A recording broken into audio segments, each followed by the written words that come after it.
June 23rd, 2021 Zoning Board of Appeals meeting. I'm Candace Breyer, Chairperson of the Zoning Board of Appeals. This meeting is being held electronically to protect public health and safety due to the COVID-19 virus and to comply with orders issued by the Governor, the Michigan Department of Health and Human Services, and/or the Washtenaw County Health Department.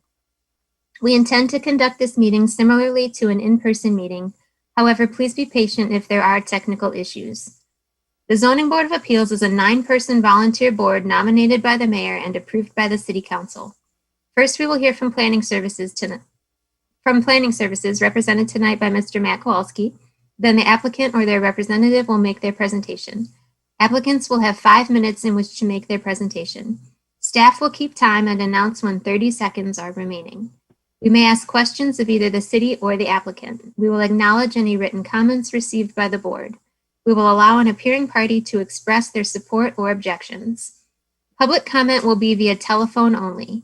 To speak during any of the public comment opportunities, please call 877-853-5247 or 213-338-8477 and enter meeting ID number 938-1648-1007.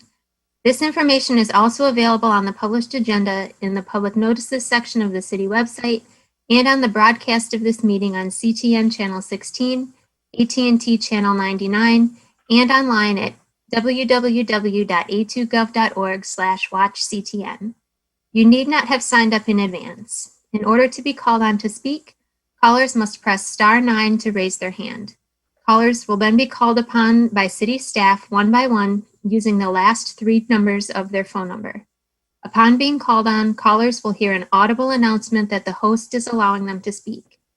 We ask that callers start by stating their name and address and speak from a quiet place and mute any background noise such as television so that we can hear you directly. City staff will announce when callers have 30 seconds left of their 3-minute comment period. After 3 minutes, callers will be placed on mute so that we can proceed to the next speaker. The board will then discuss the appeal and formulate a motion to approve the appeal. 5 affirmative votes of the board will be required for an appeal to be granted. Finally, any qualified party who is aggrieved by a decision of the board can appeal that decision to the Washtenaw County Circuit Court on a timely basis. Moving on to roll call, as a reminder, please state the city, township, or village, and the county and state where you are attending the meeting from. I am here attending from the city of Ann Arbor in Washtenaw County, Michigan. Mike Daniel. Here attending from city of Ann Arbor, Washtenaw County. Dave DeVarty. Dave DeVarty here in Ann Arbor, Washtenaw County. Chris Fraley. Nicole Eisenman. Here attending from the city of Ann Arbor, Washtenaw County, Michigan. Todd Grant. Yes, through the magic of 21st century electronics, I am at a hotel in downtown San Francisco where my wife and I are on vacation for the week. I am a resident of Ann Arbor, so I'm eligible to be on the ZBA, and here I am. It's about 3 o'clock. Elizabeth Nelson. Charlotte Wilson. Julia Good. Sorry, here in Ann Arbor, Washtenaw, Michigan. All right, with that, we have a quorum. Moving on to approval of the agenda, I will note briefly that the petitioner for item number ZBA 21-025, 214 West Kingsley has requested to withdraw their petition. So because it has been public noticed, if there is anyone from the public who wishes to provide comment on that agenda item, we will take that comment this evening, but we will not be discussing the item at all. There will not be a staff presentation, a petitioner presentation, any of that. So that item has been withdrawn. Other than that, if there are not any other comments, do I have a motion to approve the agenda?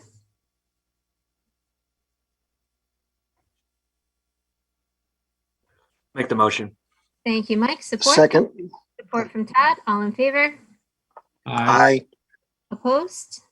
All right, moving on to approval of the minutes. We have minutes from the May 26th, 2021 ZBA meeting. Are there any questions, comments, corrections to those minutes? If not, do I have a motion to approve the minutes from the May meeting? I'll move to approve the meeting minutes. Thank you, Nicole. Support? Dave Second. Divardi, support. Support from Dave. Thank you. All in favor? Aye. Aye. Aye. Opposed?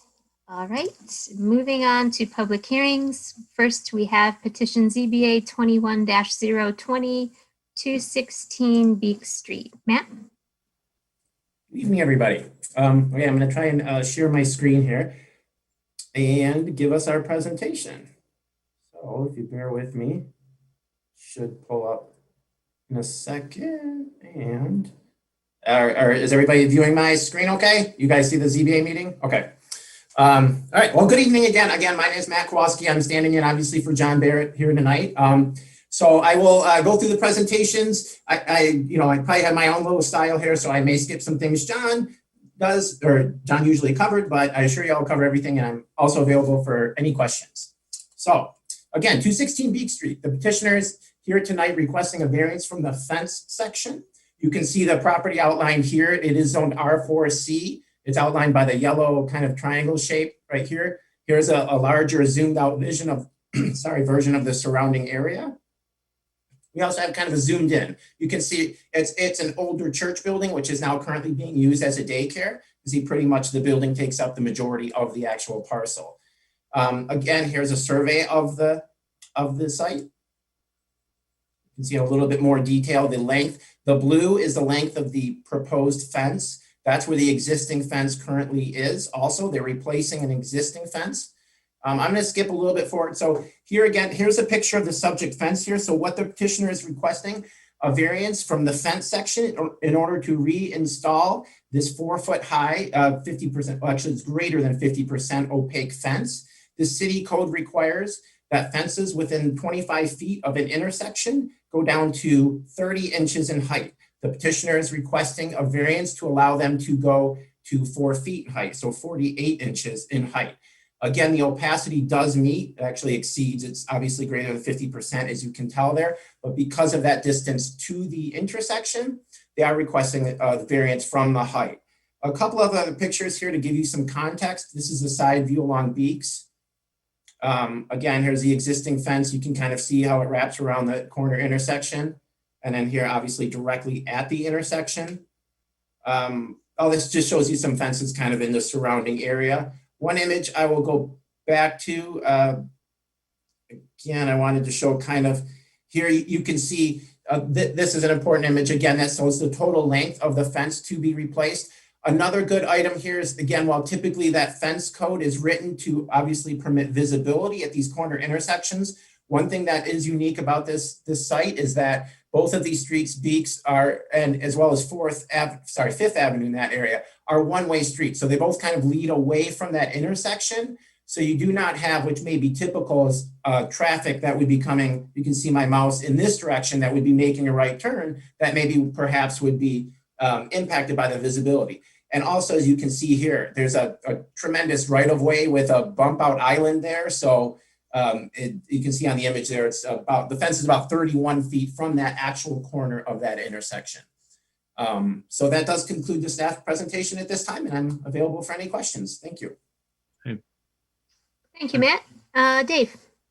Matt, you said it's more than 50% opaque because that fence that is existing is less than 50% opaque. It's going to be, well, greater, it's more, it's way more, it's going to be basically the same fence. And we say greater because it's more, it's less opacity. You're right. I misspoke. It's less opacity because it's more see-through. So it by far exceeds that element of the code. But you're correct. It is not more opaque than the current fence. It's basically the exact same fence. Okay, thank you. Yeah, sorry. Thank you for that clarification.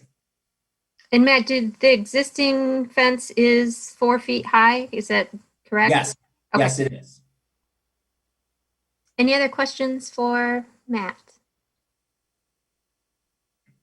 So I guess I have one question. Yeah, go ahead. So this is grandfathered in, and the only reason they need to come in for a variance is because they're replacing it with this, basically the same, they're repairing it, making it, updating it, basically?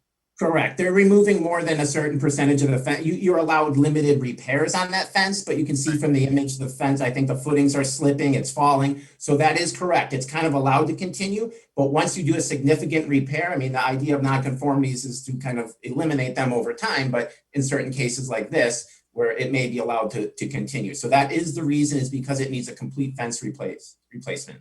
Thank you. All right, if the petitioner is ready, you may begin your presentation. You'll have 5 minutes.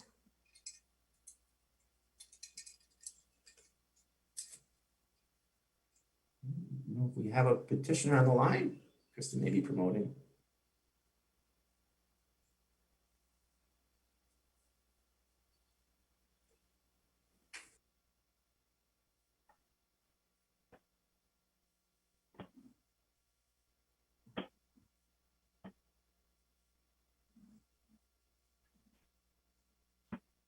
Robert Kennedy, can you hear us? Oh, okay. It looks like we're having an audio issue. Hold on just a moment.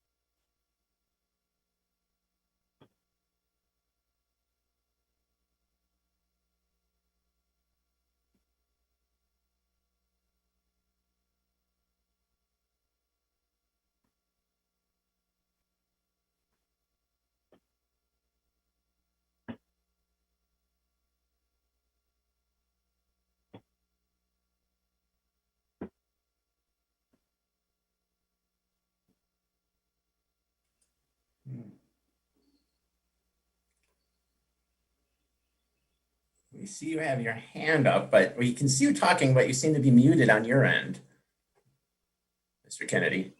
Yeah, we see.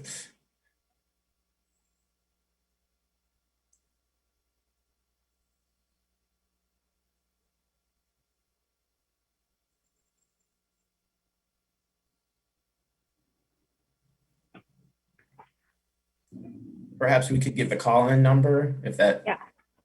if that maybe works.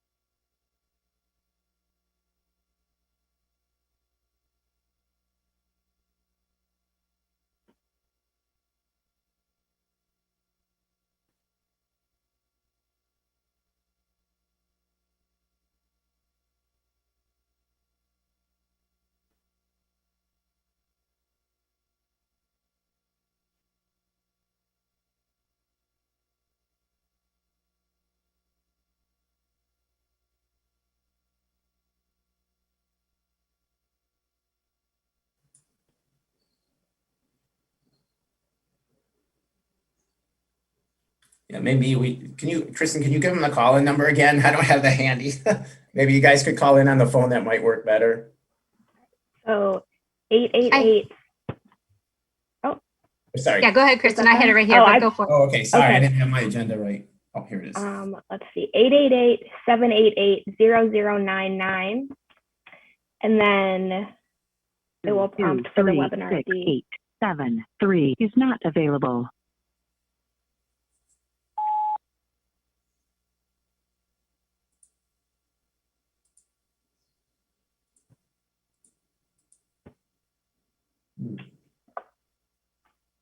And then the webinar ID is 938-1648-1007.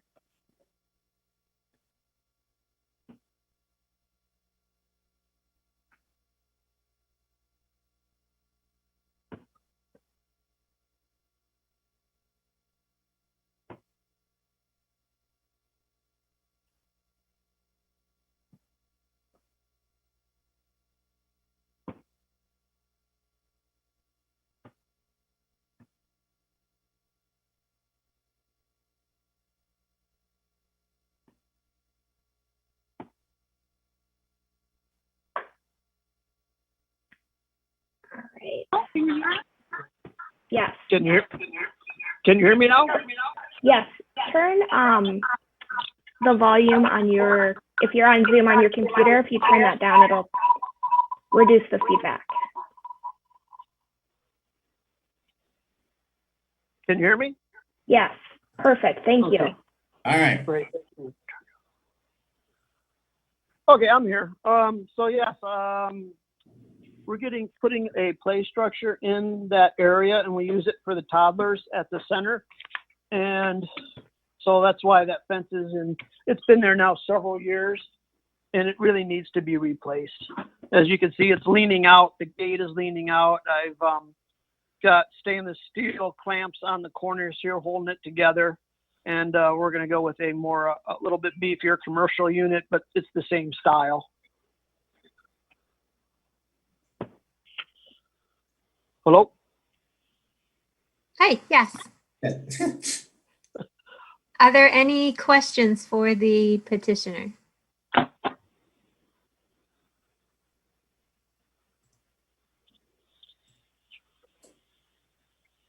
All right, seeing none.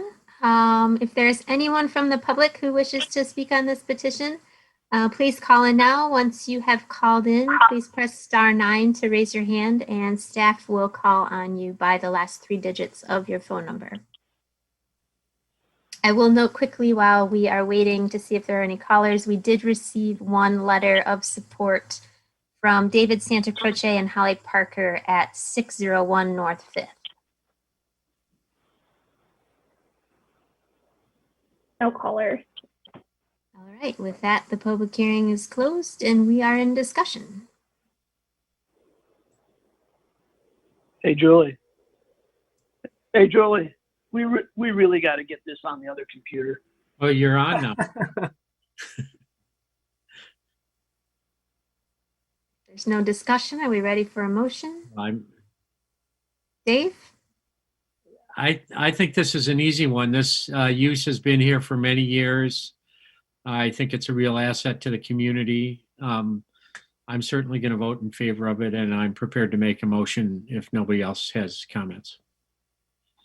I will agree that it's pretty straightforward. It's essentially a one-for-one replacement of an existing fence. I think there are unique circumstances here in that the fence itself is actually quite a distance from the traveled roadway with the bump out, and the fact that these are one-way streets makes it a little bit more unique than a typical corner property that might have a similar fence situation. So I agree. I'm in full support of this.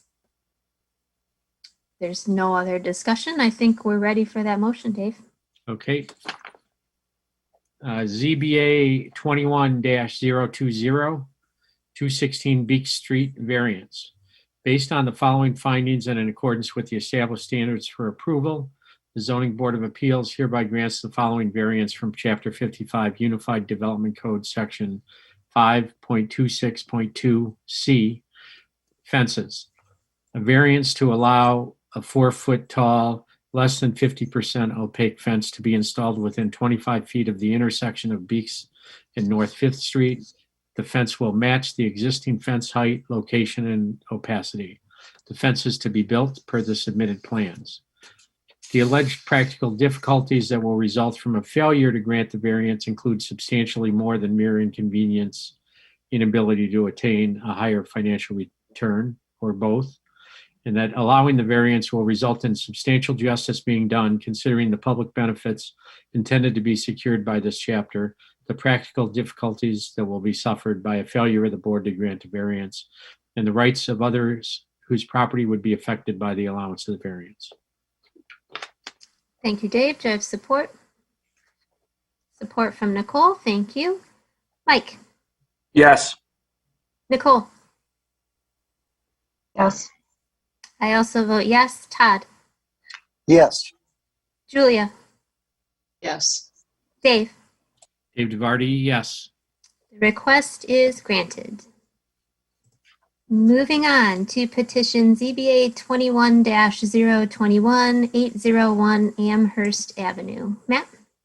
Okay. Okay, well, welcome again. 801 Amherst Avenue. You can see here again highlighted by the yellow rectangle at R1C. Again, a zoomed out aerial photo of it. There you go. Can kind of see in more of a perspective, a little bit more closer in zoom version here. The subject garage is going to be going in this location right here.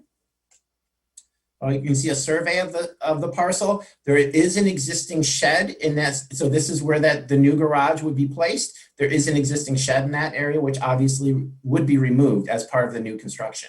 So the petitioner is here requesting a variance of 11% from the 35% of the maximum coverage of the required rear open space. Again, that is to allow this garage, which is 624 square feet. The garage does conform to all of the proper setbacks. The variance is only for the maximum coverage, which is a requirement in this rear open space. On this parcel, the rear is defined as the line parcel side most distant from a front. Corner parcel, as you guys probably know well, is counted as two fronts in the city of Ann Arbor. That would make this is the rear. So that is why this is a larger coverage in this rear setback area, which includes this area here.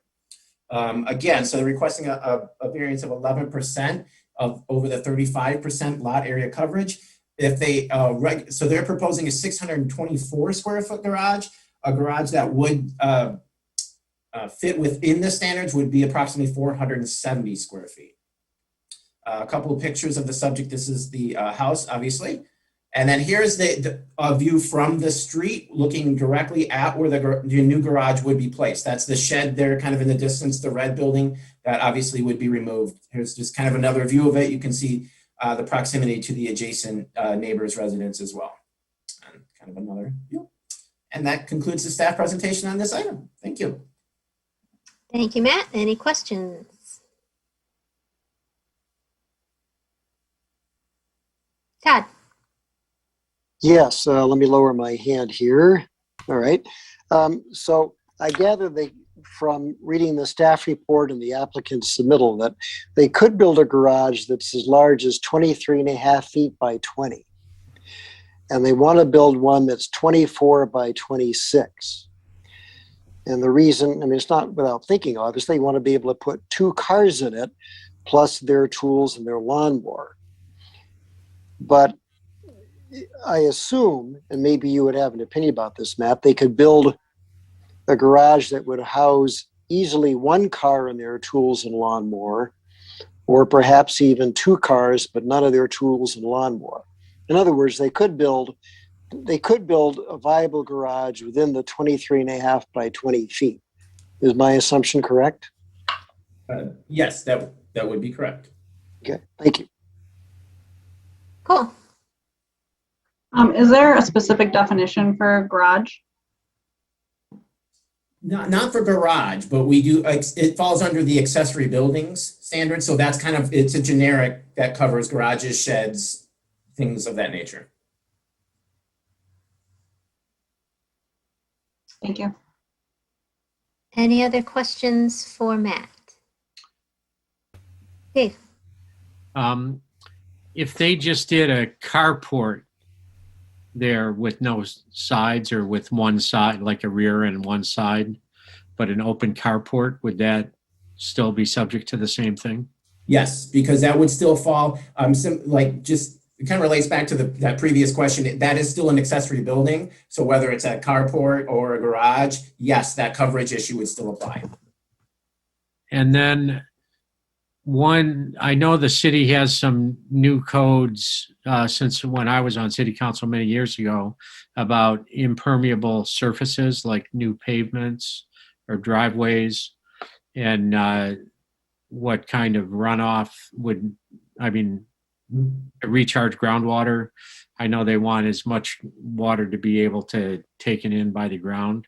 I think that's probably one of the rationale for limiting the amount of space that can be taken up in the rear yard with a new structure or with pavement for that matter. Is that the case? Well, I'm not sure. I wasn't actually around when they drafted that 35% rule, whether that was for impervious, but you are correct that the city is concerned about those. We do look, so what would they would have to apply for this? With this would be a separate kind of soil erosion grading permit, which they do look at the impervious surface and the calculations and to allow as much infiltration as you alluded to as possible on the site. Thank you. So this is the new layout. Other questions for Matt? It's just, what we're doing is covering up more of what would be concrete driveway, right? Oops. All right, if the petitioner is ready, you may begin your presentation. You will have 5 minutes. Hi, thanks for putting us on the agenda. So we looked into, measured our cars and looked into the size of a 23.5 by 20 foot garage and the amount of space that we'd have to get in and out of the cars and then to store what we have in the shed would not be sufficient. So we talked to our builder and our architect and came up with this size garage. We did do preliminarily look at the impermeable surfaces question, and if there is a question of accommodating that, we had planned to put between the two driveways, the lawn there, a rain garden so when we've got machinery here and we can excavate and put in a lawn garden with a drainage in between the two driveways to help with that issue. We really want to park both cars in the garage because we're getting older and we're done cleaning, scraping our windshields and such. And we'd like to stay in this house. And so having a garage where we can keep all our tools to care for the house as well as our garage is really important. Yeah, I mean, I think if you look at the way anyone uses a normal garage, if it's a 2-car garage, you want to have some room for other stuff that you would store in the garage. We're losing our shed when we put the garage in, so we'd like to have enough room to have a place to keep that. And I think also our neighbors seem to have been supportive in the context of the immediate neighborhood. It's not a large amount of loss of permeable space. Impermeable or permeable. Any questions for us? All right, thank you. Are there any questions for the petitioner? Todd? Yes, Mr. Bray, I assume you now have 2 cars and they're being parked on the street, is that correct? We actually have one parked on the street and we have a driveway that accommodates 1 car, Okay, thank you. but no garage. Nicole? Is this a single-story garage? I see that the note says garage with storage above. Can you? It's just, think of like the storage space of a peaked roof above the garage. That's the storage space. So since we have a peaked roof design, we wanted it to be functional enough to be able to store things up there. It's not a finished space at all. Right. And it would be, the height would be, I think there was a person pictured in one of the drawings, and that's just to show that at the highest spot, someone could stand up there, so you can move around and deal with storage space. It's not meant to be a habitable space, just storage. Julia? The driveway you have, is that in a different place? It's around the corner off of Chandler as opposed to the new driveway that's coming in off Amherst. So now there'd be two curb cuts on the property with. That's correct. We received a variance from this committee about retaining that curb cut because it provides access to my wife's artist studio to bring in supplies and remove finished art. And display items and for doing fairs and things like that. Heavy objects that need to be loaded in and out of the car. But once we have a garage, we do not plan to park in the driveway. Any other questions for the petitioner?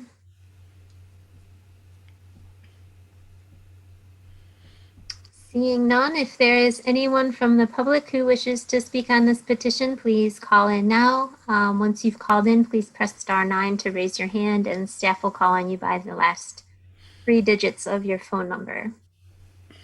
While we wait, I will note we did receive letters of support from Doug Wolgott, Roderick McDonald at 805 Amherst Avenue, J. Scott Clark and Elizabeth Mustard at 1706 Chandler Road, and David C. Mishner and Will Strickland at 1622 Pontiac.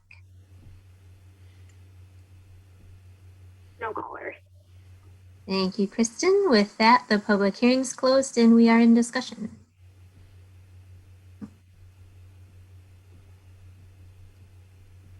Todd. Yes, let me lower my hand. Well, as I think you probably guessed, the problem I'm having is that on one hand, their request is not without thought and it has reason. And a lot of the criteria are met. The one I'm having a problem with, and I'd like some of my fellow ZBA members to give a reaction on this, is one of the 5 criteria is that the approved variance is the minimum that can make possible a reasonable use of the land. And there are plenty of people who live in Ann Arbor that have to park in the street. And it sounds like they could certainly get one car and their tools and lawnmower in a garage, or perhaps 2 cars and park the lawnmower outside. But I don't know that's the problem I'm having. I think they could easily build a garage that's workable within the 23.5 by 20 without needing a variance. So I'm sort of on the fence about this, probably leaning a little bit to saying no, actually. So I'd like the sense that my other fellow members have about this. Thank you. Thank you, Todd. I will agree. I'm struggling a little bit with the same issues. I don't know.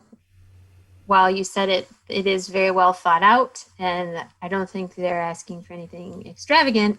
I'm not sure that it is the minimum necessary to install a garage. And again, I'm sympathetic to the desire to have a garage. I don't have a garage. My husband and I both park our cars outside all the time. So I understand that desire, but at the same time, yeah, I'm kind of on the fence as well. Any other comments? Mike? Yeah, for me, we have our criteria. Obviously, we try to apply them justly and equitably. And for me, when it hits more than one of these, that's when I definitely have a challenge with it. And it's not meeting minimum, and it certainly seems to be self-imposed. So I'm struggling. I would love to hear an argument to help me struggle less. Then one seems to be upset about it, but that isn't our standard. So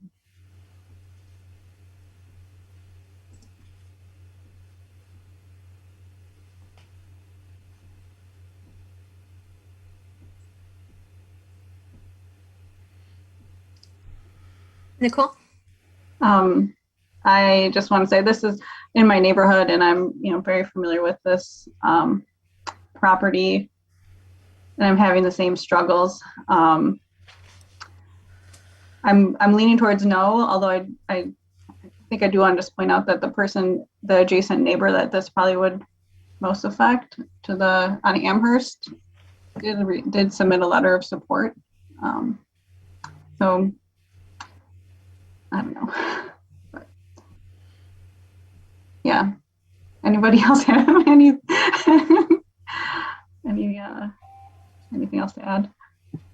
Julia? I'm leaning no, even though it kind of sounds quite rational. But part of it is because we don't know what future owners of the property are going to be like. And if they load up both driveways, I think it does start to change. And that's part of the reason why the zoning law is the way it is. So I'm going to vote no. So I'm sorry, we raised our hand and didn't use our 5 minutes. Are we allowed to respond to any of this, or is that not possible now? Technically, we're in discussion. If someone had a question for you, we could ask a question. But at this point, the public hearing portion is closed. Does anyone on the board have a question? Dave? I want to say one thing, and then I'll ask a question of the petitioner. This petitioner Jerry is a noted artist and sculptor. Tom has done a lot for the community. It's their longtime acquaintances and I would say friends of mine. So this is a real difficult one for me, and that's one of the reasons I waited. Normally, I jump right in at the top, but I wanted to hear from everybody before I chimed in.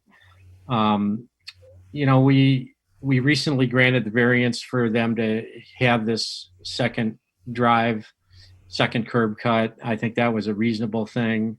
I think what they're doing is going to be done tastefully if we allow them to do it. However, I'm with everybody else on the tightness of this and that it does really bend the strict rules for granting variances. So it's a hard one. And I have to say, Tom and Jerry, I apply rules more stringently with my friends, unfortunately, than with people that I don't know. So I'm leaning against this, but at the same time, I'd like to ask the petitioner, hearing all of this, your response. I do want to say I have a 1.5 stall garage that we can't even fit one car in because of all of my flat files and storage and tools and everything. And I know that it will not be a tremendous hardship on you if you end up with a garage within the limits that are allowed under the current ordinance. But I would like to ask for your response. Well, the one point that I tried to make in the application was that the hardship imposed by the rule on us is that we have 2 front yards being on a corner. If we had a property next to us, like along the Amherst side, the size of our backyard would be large enough to build that size of a garage. So that was the hardship I expressed. And we will have to find some place to put everything. And we didn't want to ask for something too small. We don't have to build something 24 by 26. We don't need an 11% variance. It could be less than that. And I do understand that the application is what it is, but Yeah, I would just like to echo that. It's the nature of our lot being 2 front yards. It gives us such a tiny space to deal with. And I clearly, some of you don't have garages, some of you do, but if we're going to go to the expense of building a garage, we'd like to have it hold both of our cars and have enough room to replace the storage space we're losing by tearing down the shed for the garage. It doesn't seem like a terribly large variance request. I don't know where it fits in the panoply of requests that you get for this kind of variance, but I would love to see this granted. Of course we would, otherwise we wouldn't have applied. But we do understand all the comments and really and actually just respect. Yeah, we do. But to address one, I think it was Ms. Good said, we don't know what other owners are going to do. There's not much they can do differently once the garage is there, right? I mean, they may or may not park in the driveway we've been allowed to keep, but this garage question is completely independent of what a future owner might do. They would have to come back to this council, this body, to get any changes. So. Thank you. Thank you. Nicole? I guess the one thing that I'm thinking about is that one of our criteria says the alleged practical difficulties are exceptional and peculiar to the property, and that do not result from conditions that do not exist generally throughout the city. And these kind of small corner lots are certainly something that exists throughout the city, throughout this neighborhood. So that I understand the two front yards is a difficult situation, but it's not peculiar or unique to this site. Okay. All right, do we have any further discussion? Or are we ready for a motion?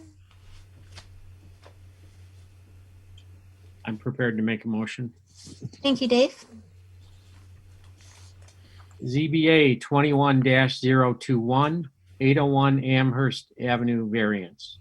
Based on the following findings in accordance with the established standards for approval, the Zoning Board of Appeals hereby grants the following variance in Chapter 55 Unified Development Code, Section 5, 16.6, 2D, accessory uses and structures. A variance of 11% from the maximum allowable 35% rear yard coverage to construct a 24-foot by 26-foot detached garage. The maximum allowable square footage for the subject property is 470 square feet, and the proposed garage will be 624 square feet. The garage is to be built per the submitted plans. Allowing the variance will result in substantial justice being done, considering the public benefits intended to be secured by this chapter, the practical difficulties that will be suffered by a failure of the board to grant a variance, and the rights of others whose property would be affected by the allowance of the variance. Thank you, Dave. I have a motion. Do I have support? Support from Nicole. Thank you. Nicole, No. Dave, Dave DeVarty, no. Mike, No. Todd, No, sorry. Nope. Julia. No. I also vote no. This request is denied. Moving on to petition ZBA 21-022, 1302 Prescott Avenue. Matt? We'll go back to the share screen. Wait, there we go. Are you viewing my screen okay? Everybody got it? Okay. Are all your faces on that screen as well? Can you guys see my Zoom session up on the far right of the screen, or no? Oh, you can't see that? No, Okay. just your presentation. That's all I can see. Good, because I'm trying to, I work on one laptop screen, so I'm trying to, I want to make sure that you guys don't necessarily need to see yourself. Okay, so here we are, 1302 Prescott. You can see highlighted by the yellow rectangle on your screen here. Subject parcel is zoned R1D. Again, aerial photo of it. A little bit closer in, you can see one house south of Snyder Avenue and a survey of the subject property. So here, we've shifted the orientation a bit, but here is the survey site plan with some of the planned improvements. So the petitioner is here tonight requesting two items from you. One is a 3-foot variance for the addition of a front porch on the front of the house. It is an 8-foot deep front porch. And as you guys are well aware, we now allow covered front porches to extend into the open space. However, the structure is already non-conforming. It already extends about 3 feet into the open space. So the petitioner would like an 8-foot deep front porch. So she's extending another 5 feet, which would be a total of an 8-foot back. But again, she's requesting that variance because of the previous encroachment of it. She already needs a 3-foot variance into the front setback. Also, the existing structure is non-conforming because of that encroachment. So there would be a permission to alter a non-conforming structure as well. Here, I'll go through these a little bit quicker because these are some of kind of the interior building plans, which I can go back to them again if there's any questions, but really more of what we wanted to see here, the exterior views. Kind of on the top left, you can see where the front porch is extended out there. And then on the other images, you can see from the different, we've got 4 sides of the perspective here. So you can see and there's also the addition onto the rear of the structure. Again, that's where the permission to alter comes in as well, because that structure is currently non-conforming. Those are just kind of an example of what the porch would look like. Obviously not the actual subject house. Here is the subject house, and under extensive renovations. And you can see kind of the rear view, obviously, where the addition would go to the second story as well into the rear. So I believe that does conclude staff's presentation at this time. And I'm available for any questions. Thank you. Thank you, Matt. Any questions? Dave? So Matt, maybe this would be better asked to the petitioner. They're not proposing any new incursion into the front except for the porch. Correct. Yeah, So- no, that is correct. And you can see from the building plans, there's not if you're concerned, like there's not a second story. Here you can see on the elevations here, you can see where how it extends out. So correct, it is just that porch. That there's no other new construction that would be extending into that front setback. And right now there's, in addition to the structure itself, which already is 3 feet into the front setback, there's right now a stoop or something, like an uncovered little entry. Correct. I guess it is a covered entry. Yep. So the front porch, that's already within the setback. Is that the front porch is just going to go in place of that and be a little bit larger? Correct, and be another, well, I guess it would be another 5 feet out into that setback from that porch. Correct, that porch currently encroaches 3 feet into the average setback. And one last question. Does averaging setback in this zoning, I know that there is the averaging setback. If it weren't for that averaging, what would the setback be? Just by the zoning in this area? Just for the zoning, it would be 25 feet. No, I'm sorry, this is R1D. R1D is 20-foot front setback. So I believe it's, I can't read the,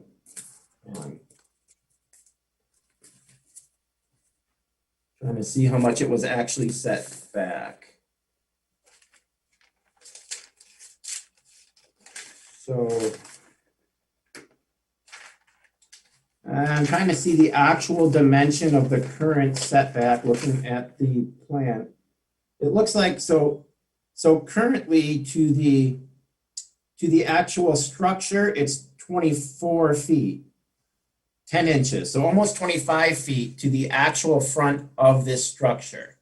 correct. That's the current dimension. And the dimensions on the porch? The porch, it looks like it projects, I don't have on the, Yes, petitioner. But my point is, my primary point is the setback for this zoning district is only 20 feet. correct, because And that's only reset because of the averaging aspect. because of the averaging, correct. There are, no, I'm sorry, it is 25 feet. Sorry. I'm a little rusty at that. I went back. It is 25 feet.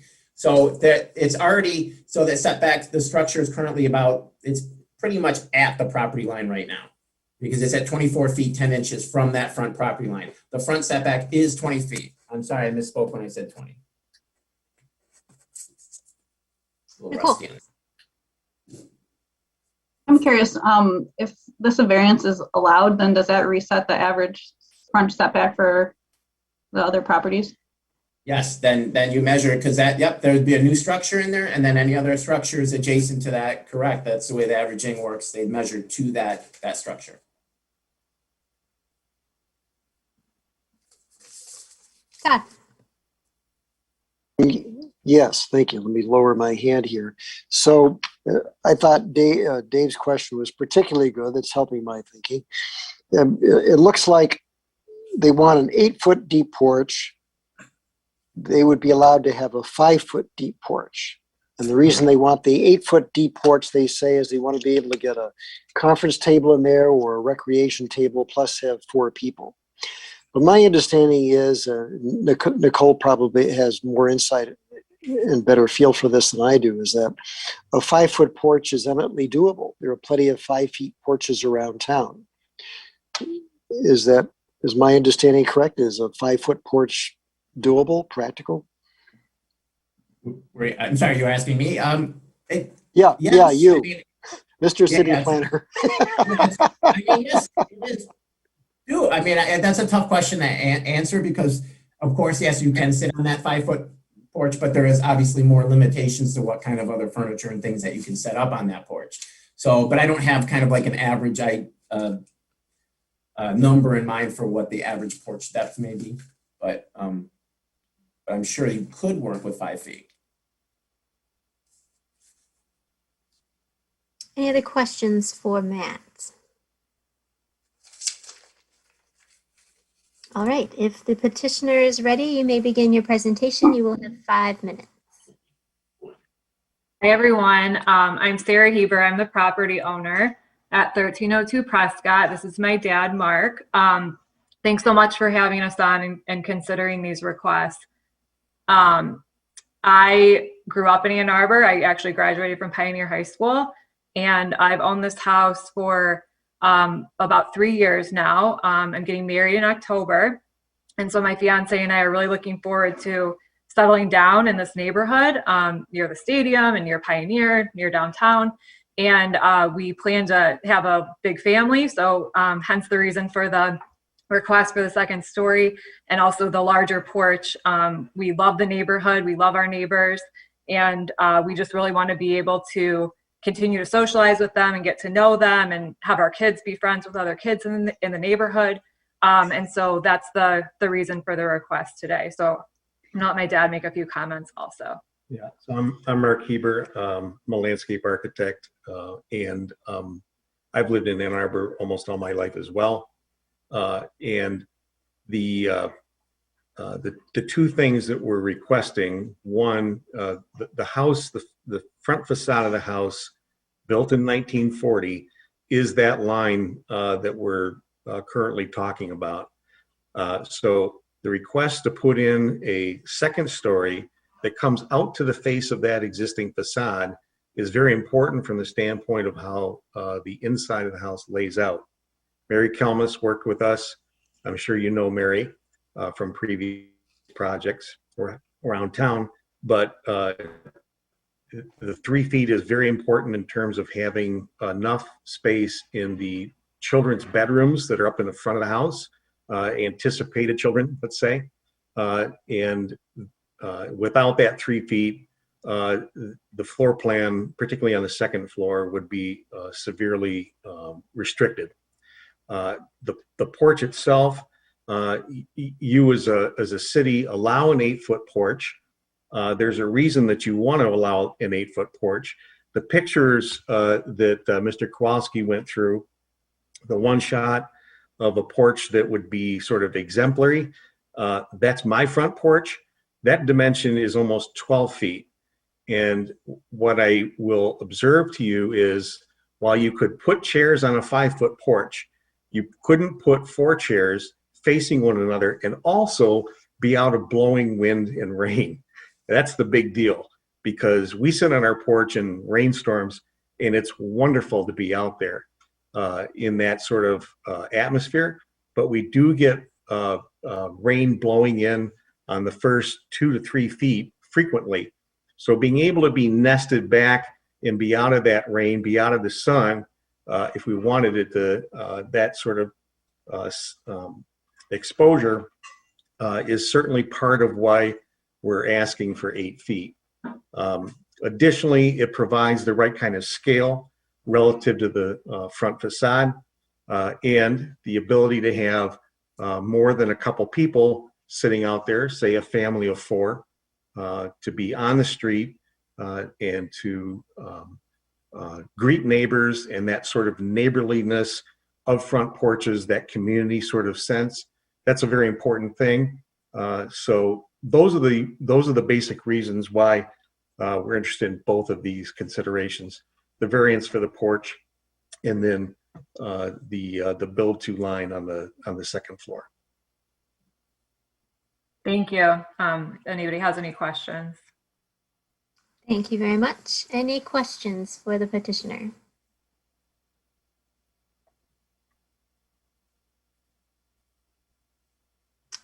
All right, seeing none. If there's anyone from the public who wishes to speak on this petition, please call in now. Once you have called in, please press *9 to raise your hand, and staff will call on you by the last 3 digits of your phone number. I will note while we wait that we did receive letters of support for both the second floor addition and the porch from Jim and Nancy Kokolowski at 1304 Prescott, from Madeline Carano, from Catherine Maharis at 1303 Prescott, from Michael and Noel Todd at 1300 Prescott. We also received a letter of support from Carol Morlock at 1306 Prescott for the addition, yet she was opposed to the variance for the front porch. We also received a letter of opposition for the front porch from Edna Corby.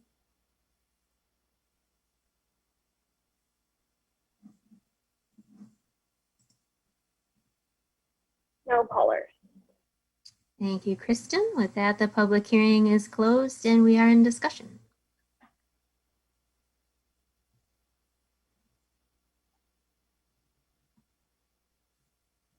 Dave.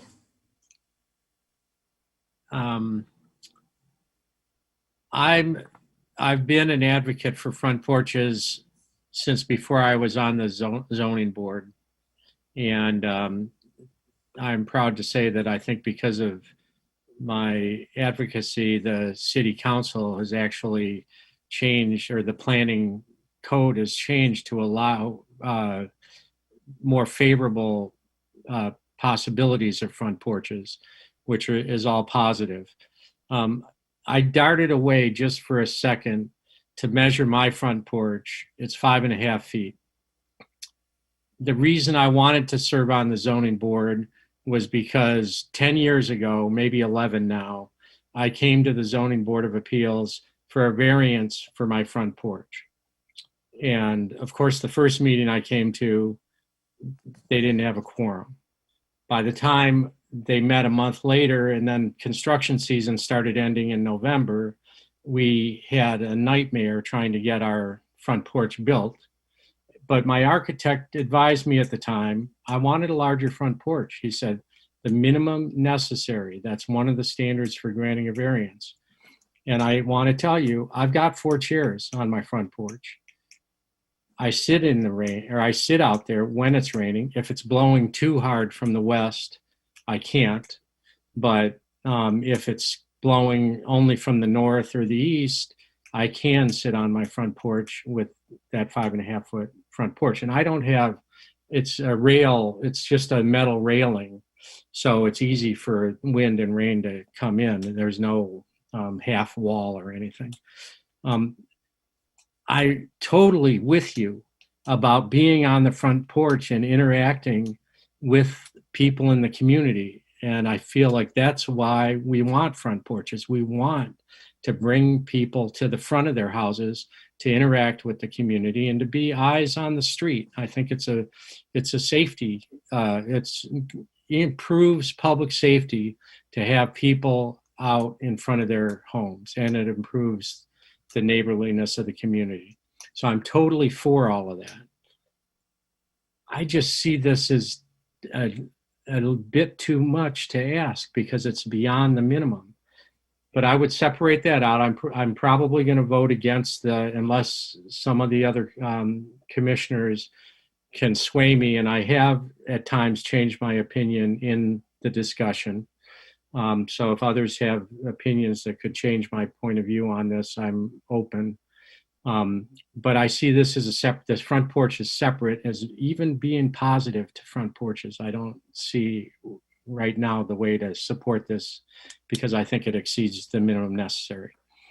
But the second floor addition, it looks to me like you're making significant improvements to the home. And it's the kind of thing we want to allow. The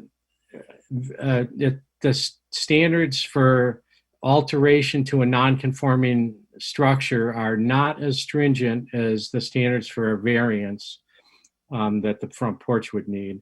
I will support your second floor addition. I think it'll be a great improvement to the home, make it more livable, and be a great improvement to the neighborhood. And it doesn't surprise me that one of your neighbors is for that, but objects to the porch. I'm not so sure I object to the porch, except I'm guided by our standards for the variance, and I think it exceeds the minimum necessary in this case. Thank you, Dave. Todd. Thank you. Yeah, my thinking is along Dave DeVardy's. The earlier one we had tonight, 801 Amherst Avenue with Tom Bray and Jerry Hollister, also not an unreasonable and unthinking request to build a 2-car garage, but they can certainly live in the property and do fine with a 1-car garage. And I think roughly analogously here, The front porch is great, but you could make do with a smaller front porch. And there we have 5 criteria, and that the last one is a difficult one. It says that an approved variance has to be the minimum that will make possible a reasonable use of the land or structure. And that's a tough one to overcome, I think, in this case. But I do agree that for the second floor alteration of a non-conforming structure, it's a much easier standard to meet. I think you've met that. So I think reluctantly, I'm going to have to vote no on the front porch. And I will vote yes for the second floor. Thank you, Todd. Excuse me, real quickly, I'll just echo, I am kind of in the same place that Dave and Todd are. I think the standards for the addition are easily met. I have no opposition to that whatsoever. But again, I think similar to what Todd said and on the previous application, I'm struggling a little bit with this being the minimum necessary for the porch. I understand the desire for it, but I think the ask might be just a bit too much in this case with the 8-foot porch. So I'm leaning on opposing that request as well. Any other discussion, or Nicole? I'm in the same boat as you three, in support of the non-conforming but challenged by the porch. I'm concerned about the resetting of the setback, the average front setback that this would allow the adjacent properties to build much larger. The 16 foot 10 inches is actually less than the length of like a Chevy Suburban, so it's pretty close to the right of way. And that concerns me that that could really change the feel of the neighborhood if others were to build to that new average setback line. Julia, did you have a comment as well? I just felt like I have to comment because I would love to see that big front porch there. And I'm a much bigger supporter of front porches than I am garages, but the current zoning law is what it is, and the variance, it just doesn't seem to make it. I'm sorry, we're in discussion at this point, sir. If someone had a question for the applicant, we could entertain his comment. Otherwise, is there any other discussion from the board at this point? Are we ready for a motion? I guess 2 motions in this case. We'll need one for the permission to alter non-conforming structure for the addition, and then one for the front porch as a separate. Dave. I'm ready for one or both motions, either way. I'll make the first one on the alteration to the non-conforming structure. Okay, thank you, Dave. ZBA 21-022 Prescott Avenue. Alteration to, what's the address here? 1302 Prescott. 1302 Prescott Avenue. Alteration to a non-conforming structure. The Zoning Board of Appeals hereby grants relief from Section 532(2), alteration to a non-conforming structure to allow a bedroom, bathroom, and study area for the construction of a new second story to the existing one-story single-family home. The new second level will not encroach further into the existing setbacks. The second story is to be built per the submitted plans. Thank you, Dave. We have a motion. Do we have support? Support from Nicole. Thank you. Again, this is for permission to alter a non-conforming structure for the second story addition. Julia. Yes. Nicole. Yes. I also vote yes. Dave. Dave DeVarty, yes. Todd. Yes. Mike. Yes.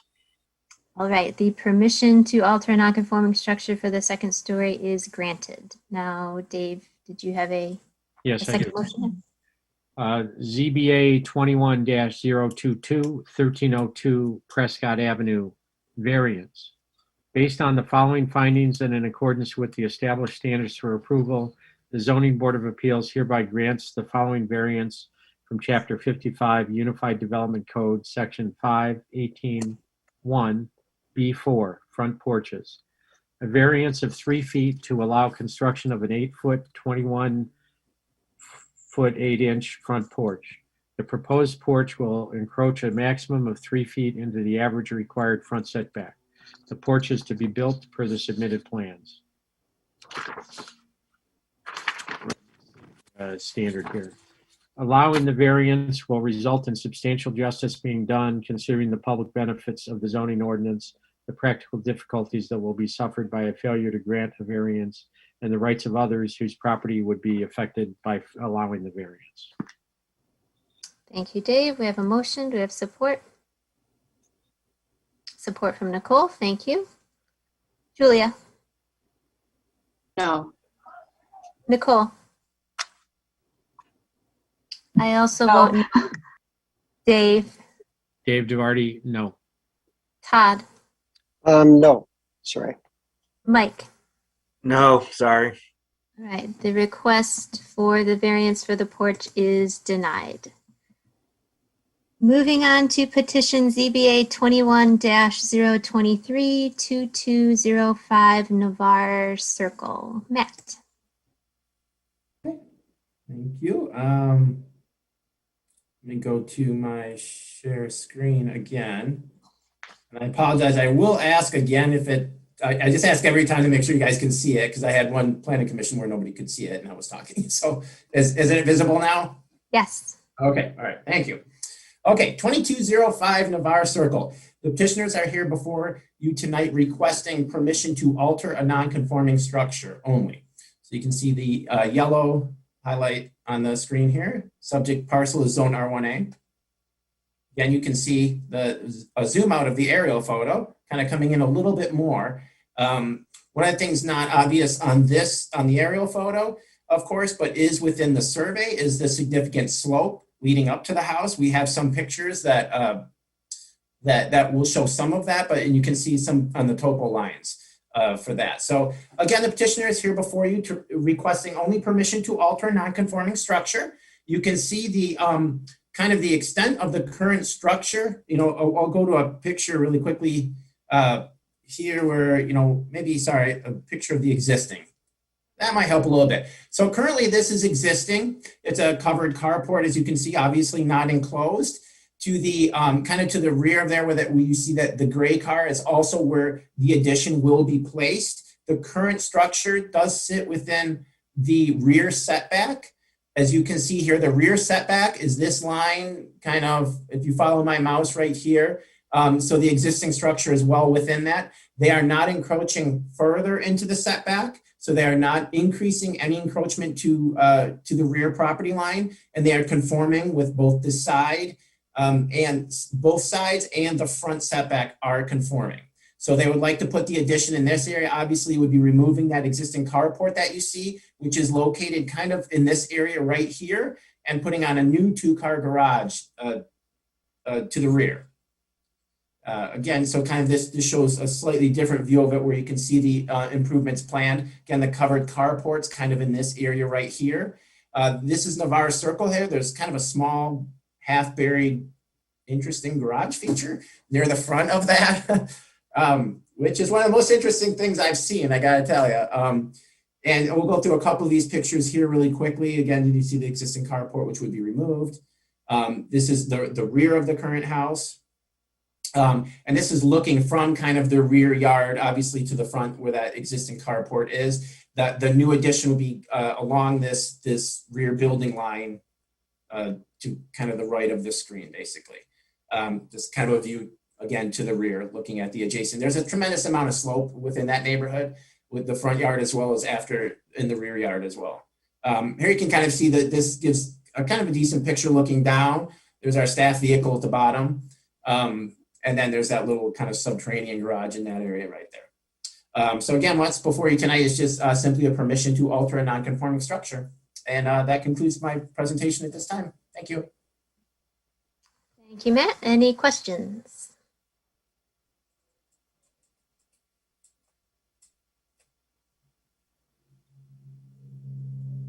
Dave, go ahead. So I've had trouble with this in the past. So it's one thing when you're adding to when you're not adding to the footprint that is within the setback. But in this case, this addition is adding to the footprint that is going into the setback. I don't understand how that still is an alteration because it's adding to the footprint that's within the setback. Correct. Yes, I know. Because they're not increasing that encroachment. So that was kind of, so if they were going even 1 inch further into that setback, so they're under permission to alter, it would give them permission to kind of continue that encroachment, or basically along that building line, or they could go up in that area, but they could not go 1 inch closer to that rear property line. As soon as they encroach more, it would require a variance. So by permission to alter, the building still remains non-conforming because it does not move that rear property line, whereas a variance would in effect move that rear property line. So the permission to alter would suffice because they are not encroaching any further into a setback than the existing structure. I don't know. Hopefully that helps. Any other questions for Matt?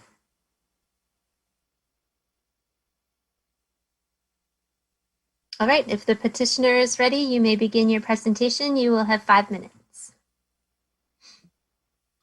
Hi, my name is Brad Denson, and this is my wife, Lena Chung. We've lived at 2205 Navarre Circle since 2004. We moved into our house as a married couple, and since that time, we've had 2 children, now aged 13 and 9. In this house, there are 2 bedrooms. We live in one. Our children share a bedroom. Which was fine when they were younger. It's suboptimal as they grow older, particularly as the older one becomes a teenager. In 2015, recognizing that we were going to need to improve our space, we renovated the interior of the existing structure to give us a little bit more usable space that served a great function for us. But having lived through COVID over the last 18 months, we recognized that 1,500 square feet for a family of 4 is really pushing it. As Matt shared with you at the beginning of this, we have a substantial slope at the front of our property, which would prohibit us from extending out an addition that way without considerable engineering and re-engineering of the slope to keep the house standing. And we've also explored other options to potentially add on to our house, and this was the best option that we were able to come up with. I do want to point out that within this packet that you have, there's a missing letter from the neighbors that are behind us, Chuck and Susan Birch, who live on Avalon Way, which was sent on June 14th and received by Brett Lennart, but not included in this package. And they sent a very nice supportive letter recognizing that with a setback for the house, they would be the people most impacted by it, but they felt very in favor of this. So I think one additional thing to note is that we are also 1,500 square feet without a basement. So we are a single-story ranch-style house. So we really didn't have many options to build forward without having a sort of supporting structure beneath the house. So we were really looking at all kinds of options to try to give ourselves some extra space within the reasonable limits of the city ordinances, but we just couldn't find a way to do it without going towards the carport end. And we're happy to take any questions. Thank you very much. Any questions for the petitioners?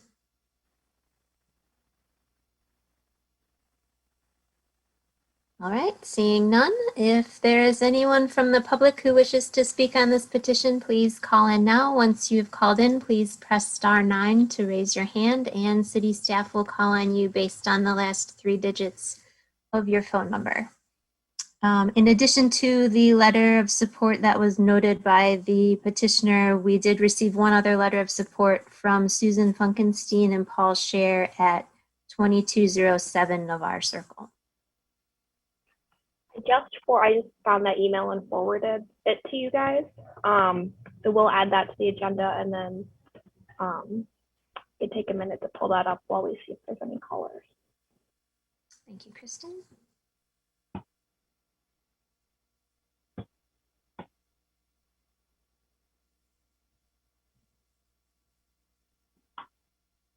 Right, there are no colors. All right, with that said, the public hearing is closed and we are in discussion. Mike. Yeah, so given it's non-conforming, the lower standard, if we were on the variant standard, I wouldn't be voting for this, but the non-conforming standard, I'm going to vote for it. Thank you, Mike. Any other discussion? Dave. Oh. Did you? Oh, sorry. I saw you on mute, so I assumed you were about to raise your hand. I unmuted, but I have nothing to add, except I agree with Mike. All right, we may be ready for a motion then. Okay. ZBA 21-023, 2205 Navarre Circle, alteration to a non-conforming structure. The Zoning Board of Appeals hereby grants relief from Section 532(2), alteration to a non-conforming structure to allow construction of a new addition to the rear of the existing non-conforming home. The addition is to replace the existing carport with a two-car garage, a foyer, and a laundry room on the main level. The second story will allow for a new master suite. The addition will not encroach further into the required rear yard setback. The addition is to be built per the submitted plans. Thank you, Dave. We have a motion. Do we have support? Support from Nicole. Thank you. Todd. Yes. Dave. Dave DeVarty, yes. I also vote yes. Mike. Yes. Julia. Yes. Nicole. Yes. The request is granted. Moving on to petition ZBA 21-024, 2122 Geddes Avenue. Matt?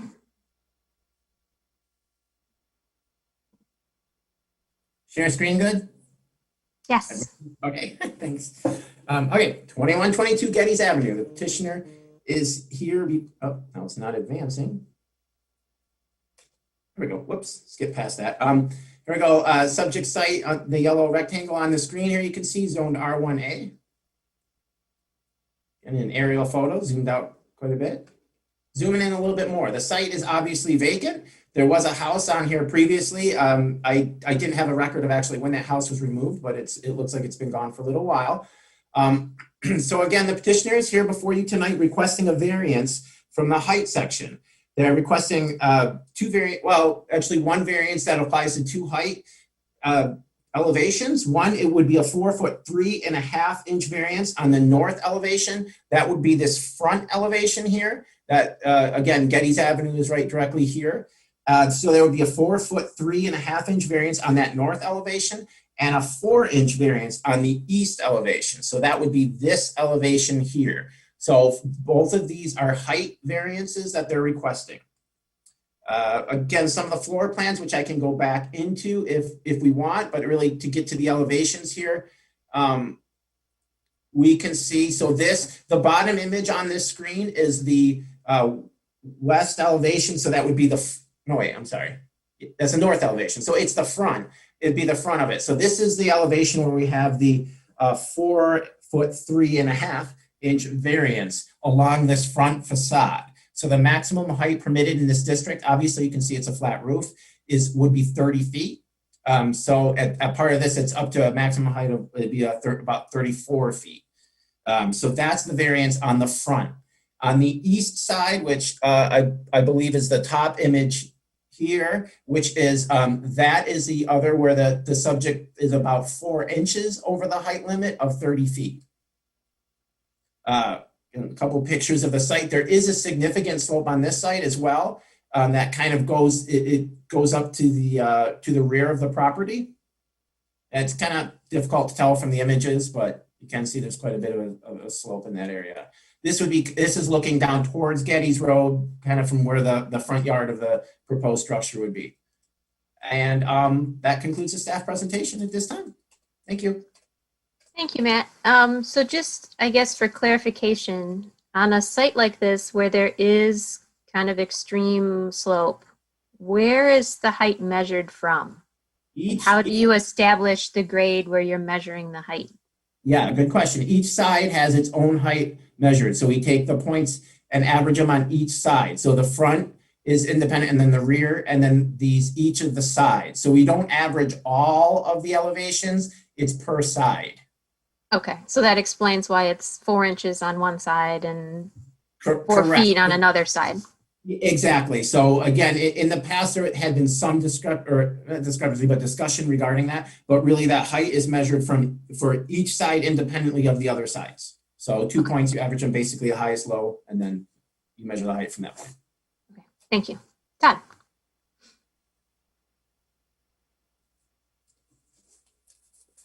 Thank you. Maybe I'm misreading this completely, but the house they're proposing, each floor would have roughly a 9.5 foot ceiling.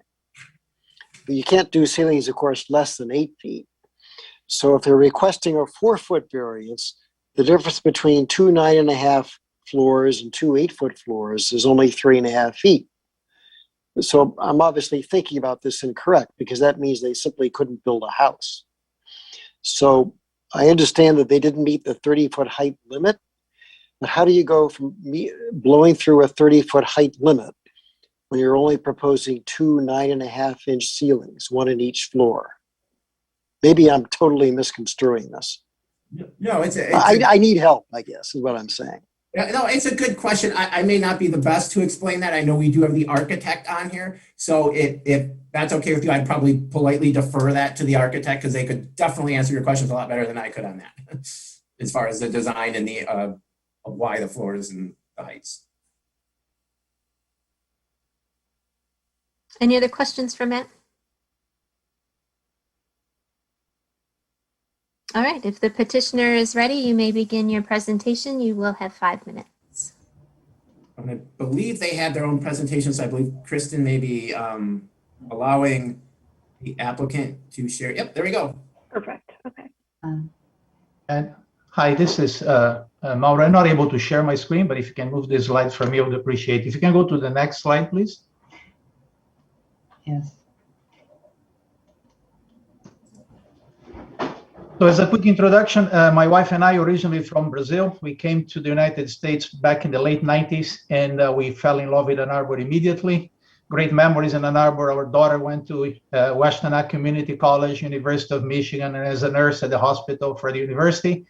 And now she's married to another Wolverine, and we are grandparents with another kid that lives in Ohio, and it's about time for us to build our retirement home. So we have this lot for 4 or 5 years now. This picture that you see here is the corner right before our block. Is a sign that indicates the type of topography that we're dealing with. This braking required sign, and also the steps ahead. So it's a very difficult topography, as you can see. If you can go to the next slide. This is an aerial view of where we are. The red square is our lot. As you can see across the street from us, no house has access through Geddes. They come from the streets to the side. They have the benefit of larger lots, and they can go all the way up to the left or to the right, depending where they are. And this is true for all the houses on the 3 blocks in front of us. If you come to our side of the lot, to the right of the picture here, you see there are 3 houses there. They have the benefit of an alley that was built for them, so they can have access from the back. Actually cannot even see those houses from Geddes. So unfortunately, we don't have that luxury. If you look behind us, there are 2 very large lots, 4 acres with only 2 houses there. And they are higher than us and very removed, so they wouldn't even see the house. So basically, we have these 3 lots there that are landlocked. We cannot go to the left, to the right, so we need to be creative on how to build a house there. And you see in your package, we have strong support letters from both neighbors. They went to the east and they went to the west, because they clearly understand the situation that they're dealing with here.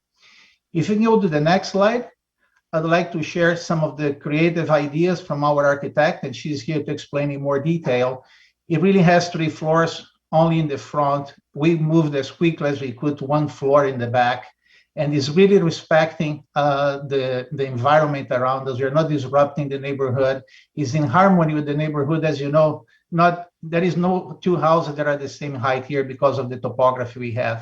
We also went with a flat roof.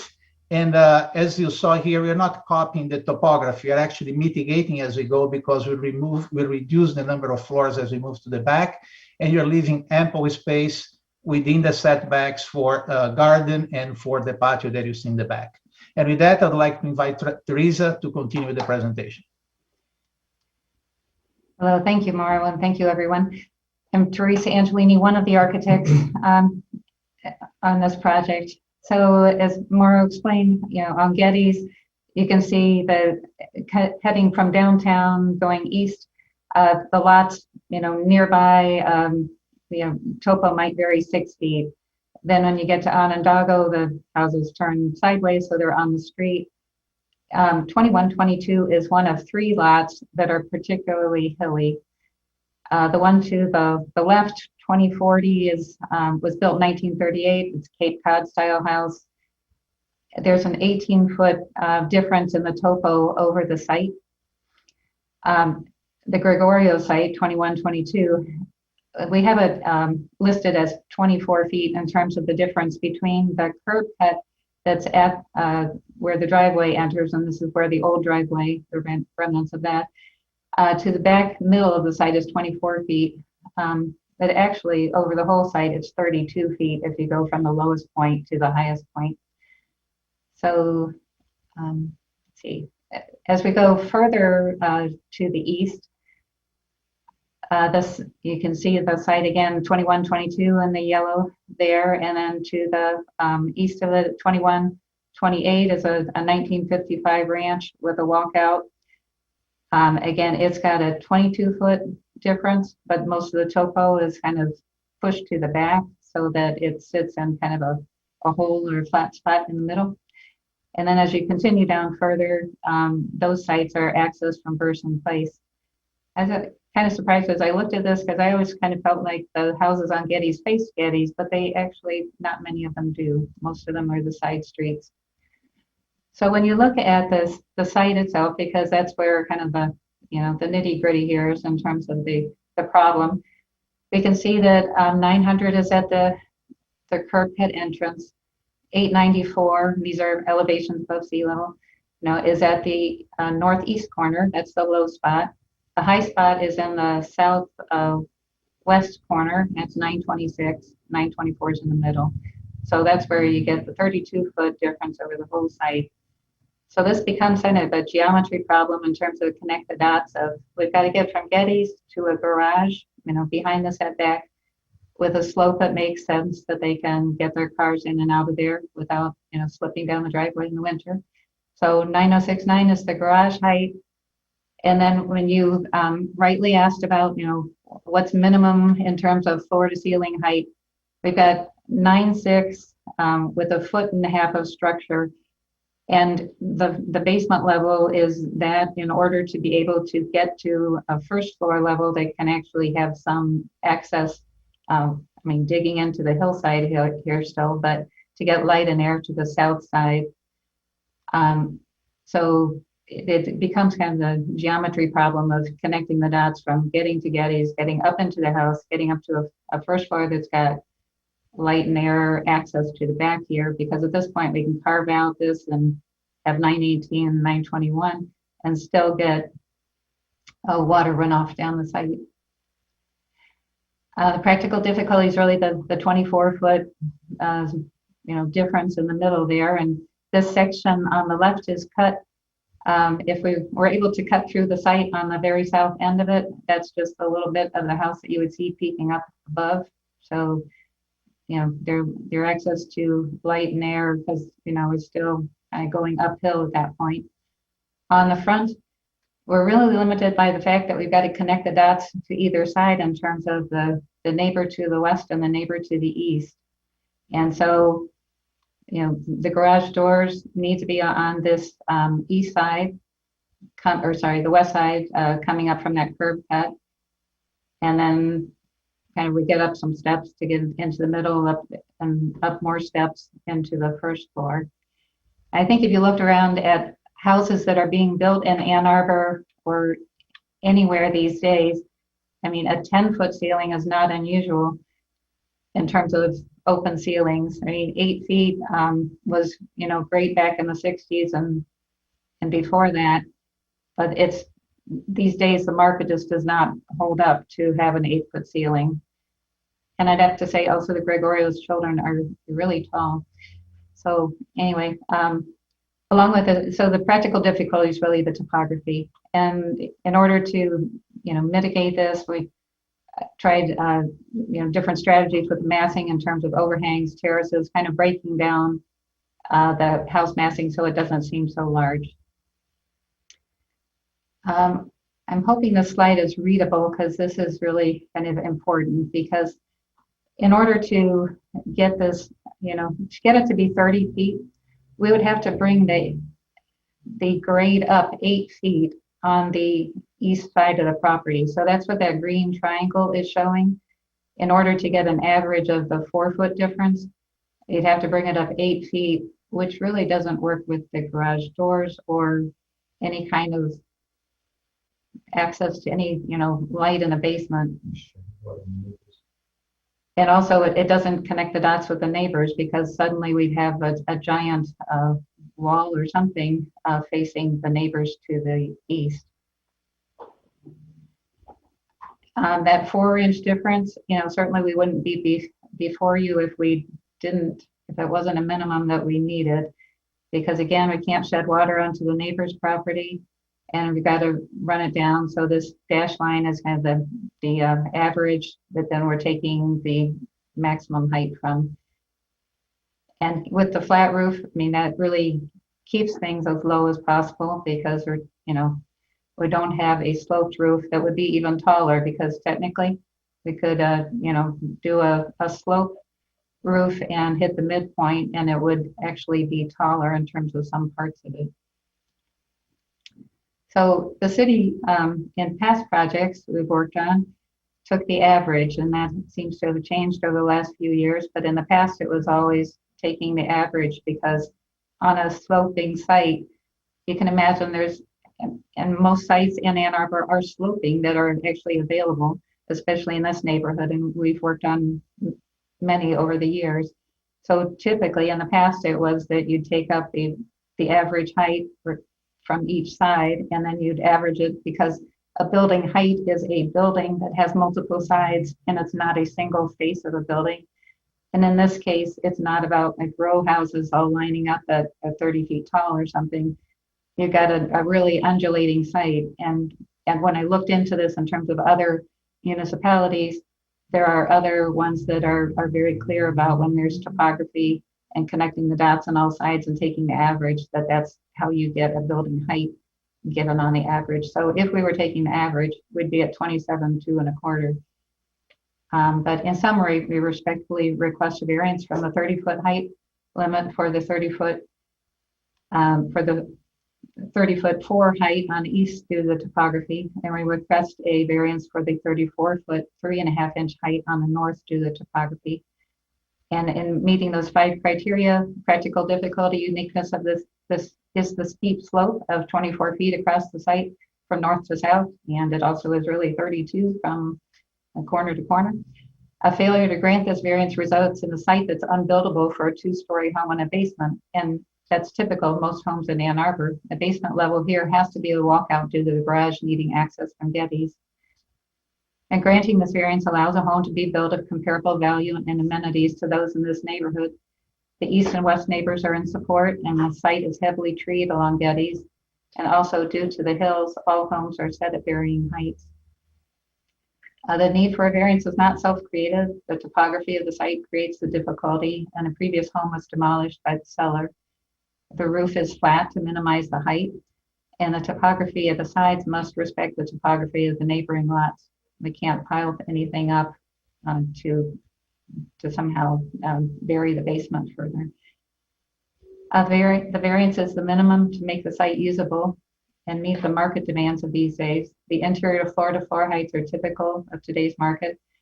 The home has a flat roof to minimize the roof, and the massing is cantilevered and terraced to reduce the impression of the height.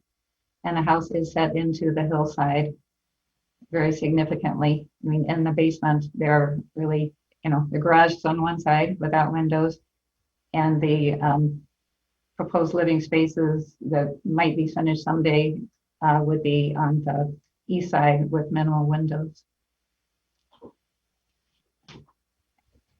And I'm happy to answer them. Thank you very much. Thank you. Are there questions for the petitioner? Yes, Todd. Thank you. I think this is probably for Ms. Angelini rather than Mr. Gregorio. So when I was reading the petition, I was concerned with the assertion that without the variance, the site would be unbuildable for this type of home. I've just noted actually that particularly looking at the north side elevation, the design is a very nice design. And it certainly would fit in with the character of houses in this very nice neighborhood. So maybe this is my question. I guess two questions. First of all, it's not that you couldn't build a home at all on this site. You just couldn't build this type of home. It's not that a failure to grant that variance renders the site completely unbuildable. I don't hear you asserting that. So that's question number one I'd like you to answer. But the second one is, couldn't you just dig more into the hill and lower the elevation? We see plenty of homes today, some of these elaborate on, these different channels where people are building underground homes, building deep into hillsides, having these elaborate basements. Couldn't you just lower the darn thing by digging it deeper into the hill? So those are really my two questions, ma'am. Okay. Well, the second question, since to dig it into the hillside would result in really no windows in the back of it. And I believe that, living spaces have to have windows, and all of us, and then they would need to be able to get out, I believe, to the backyard. And if it was sunk any further into the ground, you actually can't get out. You wouldn't be able to get out into the backyard or have access to space and light on the south side of the property. I also looked at just considering, so if they didn't build a second floor, how would they add on to this house because I think you ought to be able to have guest bedrooms and have your children and extended family come home when you're building a home like this. Well, then you've got a larger floor plate, you've got more impervious surface. And the fact is, with the difference of 24 feet, in the center there, how can you get space? You can't dig into it enough to get light and air into rooms that are living spaces that anybody would want to live in. So I think it's fair to say that, the site expects to have, a two-story house on a basement, I would say is a normal, not every house, but I would say probably pretty much many new homes are two-story on a basement. And again, if the floor plate is enlarged, you got more impervious surface, and it's also deep into this hillside that is 24 feet deep, and that just doesn't make any sense in terms of, and believe me, we wouldn't be here if we didn't need to be. So, first sorry. thought was try to figure out other options. So I have a question of clarification, I guess, or follow-up. So if you were to dig deep into the hillside, you're not saying that the first floor wouldn't have light into it. It's just that the basement wouldn't have light into it. No, the first floor would only have light on the north. So you could have it really like one room deep, or living space deep, because otherwise you're deep into the hillside, and the deeper, if you start out lower, then you've got like a wall of, if you're going to have some kind of retaining wall in your backyard to have a little bit of space to get out, and all of a sudden you're at 12, 15, 18 feet, of a retaining wall, which it's not safe in the first place, but that's not what anybody wants to build and live in. Okay. Thank you. That's helpful. Thank you. Did I answer both of your questions though? Yes, you did. Thank you. Are there any other questions for the petitioner? Dave? I have two questions. The first one, just to remind me again, what's the square footage on the house? The living space? The house has 3,100 square feet on the first floor, about 2,000 on the second, and 400 on the basement. So it's 56. Okay, so the size, I mean, you are building a large house here. It is a large house, but the size of the house actually doesn't affect the height. Okay. Then I'm wondering, when you showed us the average, I live in a split level house. So I've got, like half flights from one spot in the house to another spot. And I'm just wondering, couldn't you build, kind of step the house up from the front to the back and have the back of the house be taller than the front of the house? But the elevation from the topography, from the actual ground, would be, you gave us the averaging thing. I'm just wondering, why not just build in the back of the house where the topography is higher, build that higher and build the other one lower. Do you what I'm saying? Well, so maybe take part of that second floor off and push it back, like push the second floor back towards the back. So your difference from the topography is going to be where the land is, where the roof is when it's pushed back. Well, I guess there's two kind of aspects to your question of, a split level home. For someone who's building a house in their 60s, whatever, it just doesn't make any, sense for aging in place. The people want to be able to have the master suite and the living space on one floor. So in this case, we do have an elevator because also, a walkout or the basement in the lower, or the garage in the lower level is really not ideal, again, for somebody who wants to age in place with the house. So well, the fact you have an elevator actually mitigates the issues of moving from one split level to, I have to say, I'm 69, by the way. And I love my house. I hope I have it till the day I die, that I'm still living here. But, I don't want to, whether that happens or not, who knows. But it's the fact that you have an elevator in there, it tells me you're already mitigating that issue. And why can't you create a taller back end of the house, taller in relationship to the topography in the front, but not taller than the topography in the back? I'm just wondering, architecturally, can't you address these topography issues?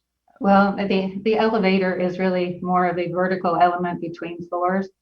Right. You're kind of talking about something that's more, we have worked on houses that are more, step up into the hillside, whatever. But in this case, it doesn't, for aging in place, it really doesn't work because your elevator core wants to be in one location and not spread throughout. So, yeah, and also, correct me if I'm wrong, Matt, but we've thought about, okay, well, if somehow we could push the second floor back, we still have the fact that we've got to get into the garage at the bottom, and and if you have a first floor, kind of layer cake here, that you've got the middle floor and you've got an upper floor on top of that, you're still dealing with essentially 3 floors, even if they're staggered a bit, and that we still have the height issue.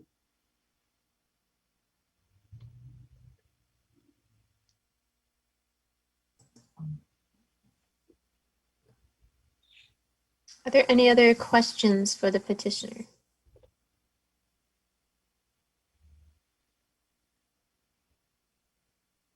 All right, if there's anyone from the public who wishes to speak on this petition, please call in now. Once you've called in, please press *9 to raise your hand, and staff will call on you by the last 3 digits of your phone number.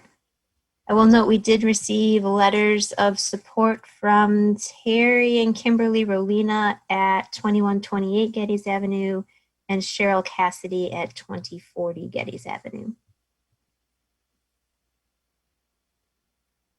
No callers. Thank you, Kristen. With that, the public hearing is closed and we are in discussion.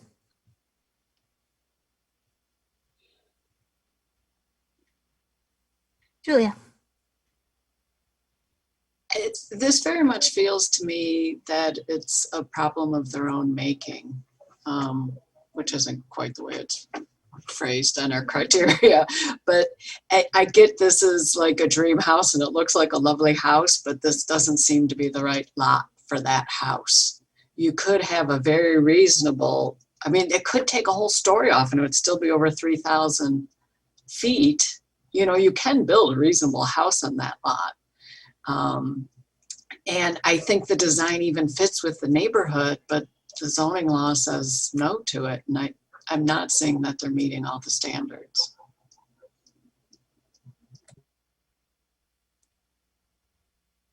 Todd. Yeah, I'd like to pick on a little bit our architectural expert on the ZBA, Ms. Nicole Eisenman.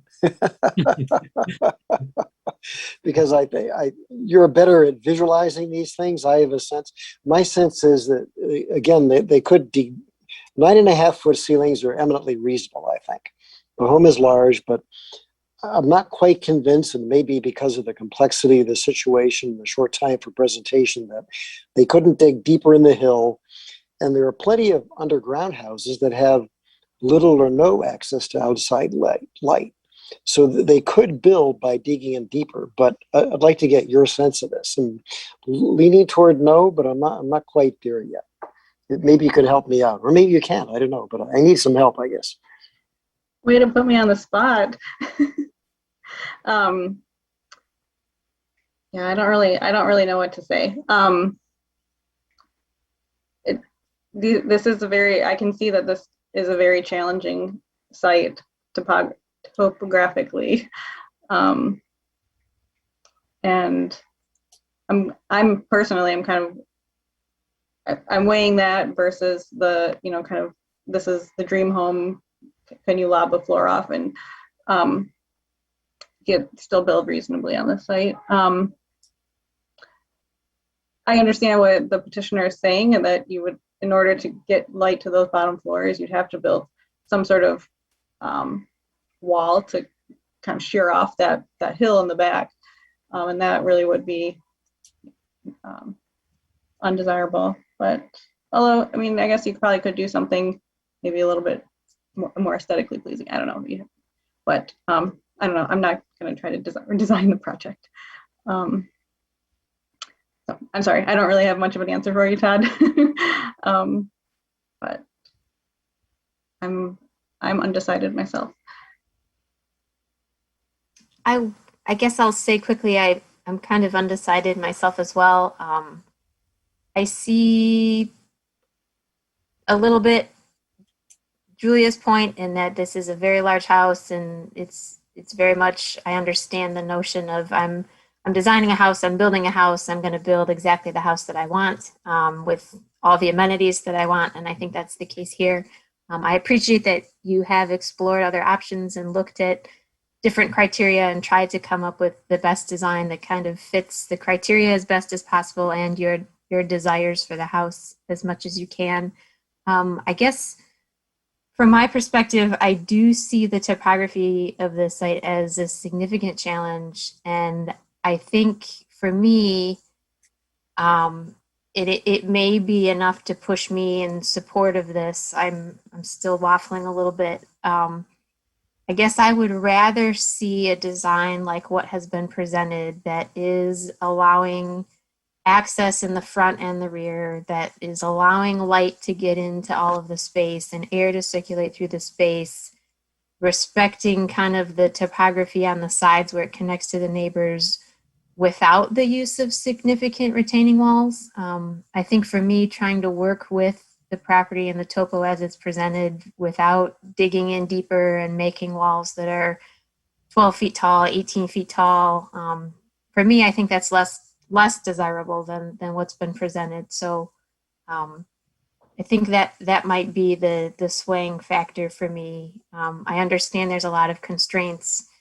The elevation at Getty's Road is set, so there's only so far you can shift the house up and down to maintain access to Getty's. And since the site doesn't have the opportunity to have access from any other street, that point is kind of fixed. So, yeah, that's, I guess, just my 2 cents worth. Dave, did you have comments? Yeah. I'm with Julia, and I'm likely to vote no on this unless somebody really convinces me. It's a blank canvas for the architect to work with, and it has a lot of challenges, but I see more possibilities for taking less height in the front and more height in the back of the actual structure. And then, but where the structure lines up on the topography, it's not as the elevation, it wouldn't need a variance. So, if you took some of the height off the front and shifted it to the back, you might be able to do that without even needing a variance, and you wouldn't even have to come to us. So I'm going to have to vote against this. It's a lot of square footage, and I think there are opportunities to build a really reasonable house on this site, and with a lot of square footage. Just put the square footage, locate the square footage in a way that you can do it within our height restriction.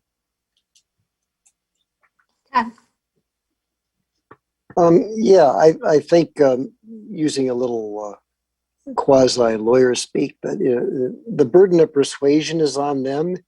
They can't just have a tie. They have to convince us that it's a good idea. Expressed in percentage terms, they have to hit at least 51%. And they're over 40%, but I'm not convinced that they haven't convinced me. And there's been a lot of thought into this. It's a beautiful design, but right now, today, I'm not convinced that they've got enough of a reason to get a zoning variance. That's where I am right now. I appreciate the comments of Dave and Candace and Nicole. They were helpful, but I'm not convinced enough to vote yes. That means I have to vote no. So Matt, I have another quick question, I guess, with regard to height measurements. So if they were to, let's say hypothetically, adjust the top story so that it didn't extend maybe all the way to the front facade, and it was kind of more on the rear, as Dave is suggesting, to pack the height in the back and then kind of taper it back down, how would the height be measured in the front? Is it like, if there's not a line at the facade at the street side, is it just measured to the top of whatever's there, or is it averaged somehow into the peak of where it's sloping down? How does that work? It's a good question. I mean, without looking there, the height, the way it's stated in the code, it reads to the highest point of a flat roof. So I think I understand what you're saying. If they pushed it back a little bit, would that like kind of cantilever, like we have in the downtown, we have setbacks, like your step back to the second or third floor. At what point does that count to the front elevation? Right, because I guess my concern is if they pushed it to the back, right, are we still, like, we might still have to measure to the same point and they would still be coming to us for that same variance. I don't know. It could be. I mean, I honestly, I can't answer the question off the top of my head. I would have to look into, I may be able to answer it by the time we're down here, but I got to look into it a little bit more the way the code would, how far back is now the rear versus the front? Right. I guess that's kind of the nature of your question, I think. And I don't have an answer to that off the top of my head. So I would have to refer back to the code. I mean, I wouldn't feel comfortable without looking at like kind of a set plan. It's kind of hard to answer the question. Sure. But sorry, I wish I could give you a slightly better answer, but I can't right off the cuff. No, I understand. Thank you.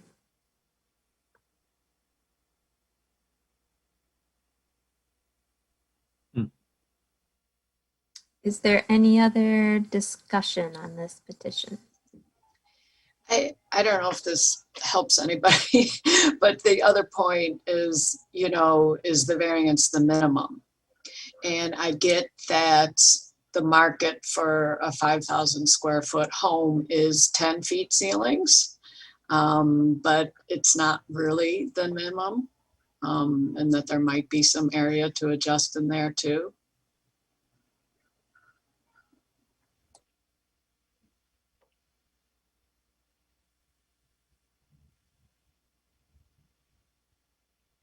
There's no other discussion. Are we ready for a motion? I think in this case, we can probably combine both requests into one motion since they're I agree. related to the same thing. I could read the motion that the staff has helped by drafting. Thank you, Dave. ZBA 21-024, 2122 Gettys Avenue variance. Based on the following finding and in accordance with the established standards for approval, the Zoning Board of Appeals hereby grants the following variance from Chapter 55, Unified Development Code, Table 5, 17-1, Single Family Dwelling District Dimensions. A variance of 4 foot 3.5 inches on the north elevation and a 4-inch variance on the east elevation for the new construction of a single-family residence. The home is to be built per the submitted plans. The practical difficulty which will result from a failure to grant the variance includes substantially more than mere inconvenience or inability to attain a higher financial return. Thank you, Dave. I have a motion. Do I have support? Support from Julia. Thank you. Mike. No. Nicole. No. Todd. No. Dave. Dave DeVarty, no. Julia. No. I also vote no. Moving on to petition ZBA 21-025, 214 West Kingsley Avenue. As I noted, this petition was withdrawn at the request of the petitioner. However, since it was public noticed, we are required to take any public comment that anyone would like to make on this petition. So there will be no presentations, there will be no discussion or vote by the ZBA, but if there is anyone from the public who wishes to speak on the 214 West Kingsley petition, please call in now and raise your hand. I will note I did not see any public comment that we received as part of our packet or as extra information. No callers. All right, thank you, Kristen. With that, the public hearing is closed. Moving on to unfinished business and new business, we have none. Communications, we have addressed. Public comment. If there is anyone who wishes to address the ZBA on any additional items, I suppose, please call in now. Press *9 to raise your hand once you've called in, and staff will call on you based on the last 3 numbers of your phone number. I have some public comment. Sure. I know with the governor reopening things that I'm wondering when we might start having in-person meetings again, because I kind of miss direct interactions with everybody. And if it's possible, and I turn this over to the staff to consider it, starting in July, I'm on the board of trustees with the community college. We are meeting in person, socially distanced on the at Morris Lawrence building in the auditorium. And there's lots of seating in the auditorium that people can socially distance, and there are protocols that people go through to have their temperature taken and to say whether they have any of the symptoms that are common with COVID. before they enter the building. So I'm just wondering if what the city is, I would advocate that we try to get to in person. I'm fully vaccinated. I encourage everybody to get fully vaccinated. And I would encourage, I know the Foo Fighters just had a big Madison Square Garden concert where they required anybody that came to be fully vaccinated. Maybe we could require petitioners to be fully vaccinated as well as the staff, or allowing that they still want to petition, but they might not want to be fully vaccinated, allow them to present by Zoom to us remotely, give them the option. But I'm trying to get to a place closer to normality. And that's why I take this moment during public speaking to say a word towards that. If you want, I can address. I mean, really quickly, I don't have an update for you, but as far as to we're dealing with that with all, of course, our boards and commissions now. We're at that point where we need to make that transition. So I don't have that answer for you, but I will definitely relay your concerns and thoughts, and it will be soon. We will return to in-person meetings. And we hopefully there would be some kind of method to allow this hybrid of an interaction. I don't know whether it would go to actual board members, but at least to continue some kind of virtual participation through those talks are ongoing to allow the continual virtual presentation of either maybe petitioners as well as, neighborhood residents, city residents, but maybe the boards and commissions may have to be there in person unless they have one of those listed reasons. Because if you guys remember what allowed us to do these remote was the governor's order that allowed that suspended some of the Open Meeting Act requirements. So those will go away eventually. So there's only like a fine list of items that you can excuse yourself as a public official from and not attending in person. So anyway, that's kind of a long way of saying I don't have an exact answer, but we are getting back to in-person boards and commissions. And we are looking at ways to continue public input through the virtual aspect, whether it's petitioners as well as neighbors. Thank you. I only want to go back in person if Dave will have a beer with me after at Blue Tractor. So I'll tell you what. That's my condition. Yeah. My son is out of town on a trip to out west. He's going to go fishing in Yellowstone Park on his way out. My wife is out of town. Oh. I just hosted my tenants in our backyard for a dinner, vegan dinner that my wife and I cooked and provided for our tenants.